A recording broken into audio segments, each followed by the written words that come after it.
Improve your teams performance. ഒരു കൂട്ടായ്മയായിട്ട് നമ്മളൊരു ലക്ഷ്യത്തിന് വേണ്ടി ജോലി ചെയ്യുമ്പോൾ തീർച്ചയായിട്ടും ആ ഒരു കൂട്ടായ്മയിലുള്ള ഓരോ വ്യക്തിയുടെയും കോൺട്രിബ്യൂഷൻ വളരെ പ്രധാനമാണ്.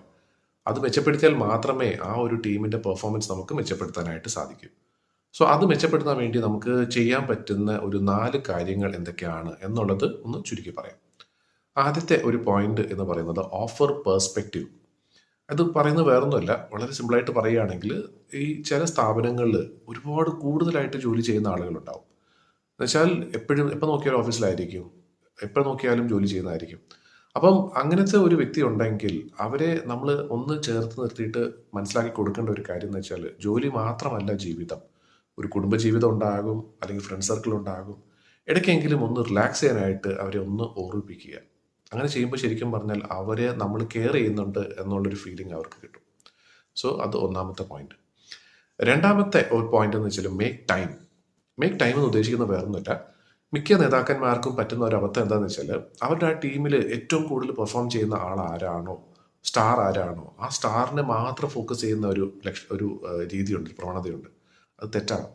കാരണം ആ ടീമിലുള്ള ഓരോ വ്യക്തിക്കും കൃത്യമായിട്ടുള്ളൊരു പങ്ക് വഹിക്കാനുണ്ട് ആ ടീമിൻ്റെ ഒരു ഉന്നമനത്തിന് വേണ്ടിയിട്ട്.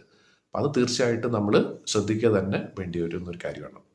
മൂന്നാമത്തെ ഒരു കാര്യം എന്ന് വെച്ചാൽ മൂവ് ഓൺ എന്ന് ഉദ്ദേശിക്കുന്ന വേറൊന്നുമല്ല, നമ്മുടെ ടീമിനെ ബാധിക്കുന്ന എന്തെങ്കിലും ഒരു പ്രശ്നം, ഒരു തടസ്സം വന്നു കഴിഞ്ഞാൽ അതിനെ അക്നോളജ് ചെയ്യുക. അതല്ലാതെ ആ ഒരു കാര്യം സംഭവിച്ചിട്ടില്ല എന്നുള്ള രീതിയിൽ നടിക്കുന്നത് വളരെ വലിയൊരു തെറ്റാണ്. അപ്പോൾ തീർച്ചയായിട്ടും ഇങ്ങനെ ഒരു ബുദ്ധിമുട്ട് നമുക്ക് വന്നിട്ടുണ്ട്, അടുത്ത പ്രാവശ്യം അതെങ്ങനെ വരാതിരിക്കാനായിട്ട് നമുക്ക് മാക്സിമം ശ്രദ്ധിക്കാം എന്നുള്ളതിനെക്കുറിച്ച് ഒന്ന് പ്ലാൻ ചെയ്യുക. പിന്നെ നാലാമത്തെ കാര്യം എന്ന് വെച്ചാൽ focus on the team success. അപ്പോൾ നമ്മൾ എന്തെങ്കിലും വലിയൊരു നേട്ടം, ഒരു ടീം എന്നുള്ള രീതിയിൽ നമ്മളൊരു വലിയൊരു നേട്ടം നേടി എന്ന് വിചാരിക്കുക, വലിയൊരു സക്സസ് വന്നു.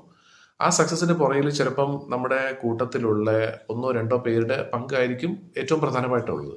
പക്ഷെ അവരെ മാത്രം നമ്മൾ എന്താ പറയുന്നത് അക്നോളജ് ചെയ്യുകയും അവർക്ക് മാത്രം എന്താ പറയുന്നത് എന്തെങ്കിലും പ്രൊമോഷനോ അങ്ങനത്തെ കാര്യങ്ങൾ കൊടുക്കുന്നതിന് പകരം എല്ലാവരും കൂടെ ഒന്നിച്ച് ആഘോഷിക്കുന്ന ഒരു പ്രവണതയാക്കുക.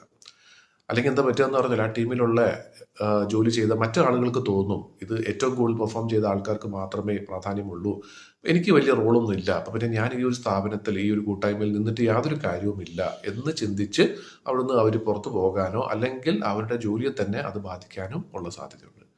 ഈ പറഞ്ഞ 4 കാര്യങ്ങളും ശരിക്കും ഒന്ന് ചിന്തിച്ച് നോക്കിക്കഴിഞ്ഞാൽ ഒരു ബിസിനസ് സ്ഥാപനത്തിന് മാത്രമല്ല, ഒരു കുടുംബത്തിന് തന്നെ ശരിക്കും, അല്ലെങ്കിൽ കുടുംബത്തിലെ അംഗങ്ങളെ അക്നോളജ് ചെയ്ത് മുന്നോട്ട് കൊണ്ടുപോകാനായിട്ട്, ഒരു കുടുംബം എന്നുള്ള രീതിയിൽ ഉയരാനായിട്ട് തീർച്ചയായിട്ടും